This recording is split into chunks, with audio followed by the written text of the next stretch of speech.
Bem-vindos ao Politeia.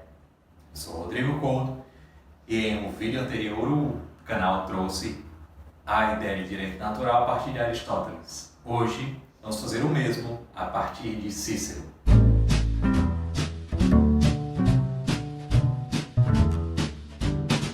Em Aristóteles, vimos que a ideia de um direito natural ou de uma justiça natural, de um direito conforme a natureza, possui duas grandes dimensões, uma dimensão ética e uma dimensão de razão prática. Inclusive, recomendo que vocês retornem aquele vídeo, caso ainda não tenham assistido. E como comentei naquele vídeo, muitas pessoas consideram o Aristóteles como o grande fundador dessa tradição intelectual, que, como falei, ética, política, jurídica e que influenciou também campos como teologia e muitos outros. Bem, mas outros dizem que isso realmente teria começado com Cícero e é por isso que, para entender aquilo que é chamado de direito natural em uma tradição clássica, é importante ir a Cícero. Quem foi esse homem? Bem, Cícero foi um advogado, estadista, filósofo romano dos últimos momentos da República Romana, por sinal. Ele nasceu em 106 a.C. e morreu em 43 a.C. Não em Roma, mas em uma cidadezinha lá próxima, no Lácio, Arpino. E, bem, por que Cícero é tão importante? Bem, não é só porque ele foi muito lido após a sua vida, o seu falecimento, mas pelas suas obras que dão ao pensamento grego todo o caráter prático, toda a objetividade que caracteriza os romanos. Vejam, Cícero ele foi treinado no pensamento grego, ele conhecia bem filosofia grega, foi influenciado pelo estoicismo, por sinal. E ele conhecia também a ciência romana do direito, que era algo que os gregos não tinham. Os gregos não tinham uma ciência do direito como os romanos. E vejam só, esse caráter objetivo, esse espírito objetivo dos romanos faz com que as obras de Cícero sejam de muito mais fácil compreensão e muito mais diretas do que os textos anteriores. E o fato de que ele tentou verter pensamento grego em lições que são muito mais próximas do que a gente pode chamar de direito, de jurídico, criam nessas obras uma capacidade de maior influência sobre pensamentos políticos e jurídicos posteriores. É muito mais fácil para uma pessoa que não é um filósofo ler Cícero do que ler Aristóteles.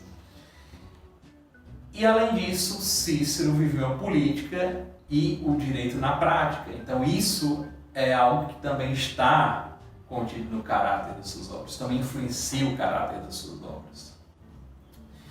Então, o que é que nós encontramos nessas obras sobre direito natural? Bem, no De Legimus, ou seja, das leis, nós vemos que o direito natural é uma razão anterior e superior ao homem, que comanda. Vejam só, essa ideia de comando já é uma influência do pensamento histórico. Ela comanda você fazer o bem e não fazer o mal. Ela diz o que você deve fazer e o que você não deve fazer.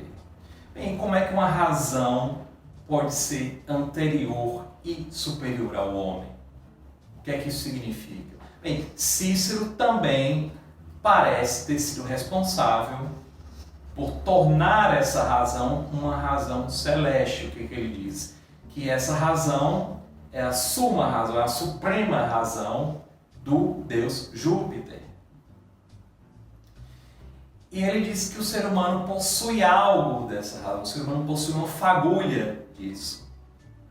E por possuir essa fagulha, esse elemento de razão, ele pode participar dessa razão divina, como se o ser humano tivesse acesso a um domínio da experiência ao qual os deuses também possuem acesso, o domínio da razão, domínio, a esfera da razão. Isso, obviamente, influenciou os pensadores do cristianismo posteriormente. Bem, mas Cícero não usa a expressão lei natural. E é por isso que eu falo em direito natural. Essa expressão no de legibus não aparece. Mas ele fala em direito, ius, no latim, natural. E é por isso que muitas pessoas dizem que nós estamos falando de uma tradição específica que começa com Cícero. E essa tradição fica ainda mais clara em suas implicações políticas, em outra obra do autor, que é a De Republica, a República. E o que é que está nessa obra? Por que ela é tão importante? Vejam, o mundo romano, o mundo mediterrâneo, romano, latino, já era bem integrado. Os romanos tinham conhecimento não só dos países da bacia mediterrânea, que compreendiam um conjunto diverso de culturas, mas também de povos das áreas setentrionais da Europa, ou seja, a Gália com os celtas, as Ilhas Britânicas também com os celtas, os germânicos, e notícias de povos distantes. Já existia, por exemplo, comércio com a Índia, embora através de intermediários, gregos e citas e muitos outros povos. Então, o Cícero, ele entende sim que existe uma variedade de direitos, de sistemas jurídicos, de ordens jurídicas. Ele vai usar o termo ius civile, o direito civil de cada povo. Mas, como eu falei, existe essa dimensão anterior que é ética, a partir da qual você sabe o que você deve fazer ou o que você não deve fazer. E comanda fazer o bem e proíbe fazer o mal. E ele diz que embora cada povo, cada comunidade, cada sociedade tenha o seu direito, essa razão anterior ao homem, superior ao homem, comanda isso, comanda você fazer o bem e não fazer o mal. E aqui está.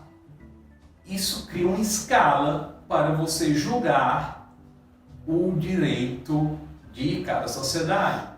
Se essa exigência ética existe, ela deve ser realizada dentro de cada sociedade, segundo as circunstâncias locais, mas deve ser realizada.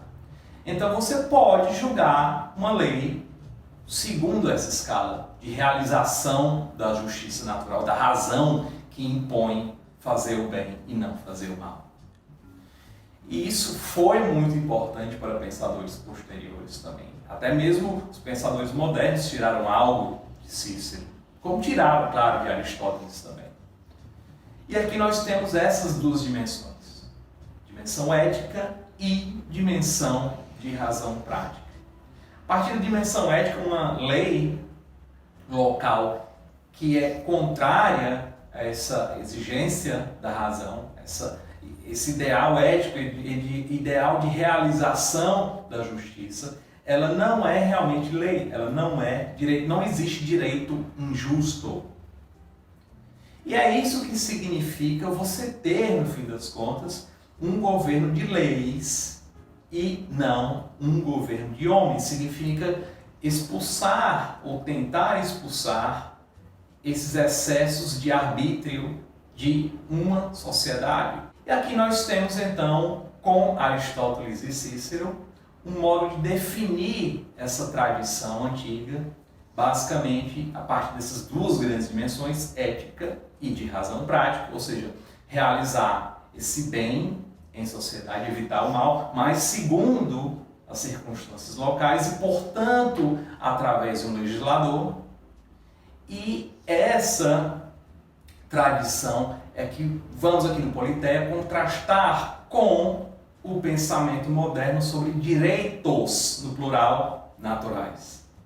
Por exemplo, a de Locke, a de Rousseau, que são doutrinas que vão aparecer em 2 vídeos do futuro. Então, deixe suas dúvidas nos comentários, lembre de se inscrever no canal, ative o sininho para receber notificações e até o próximo. Tchau, tchau!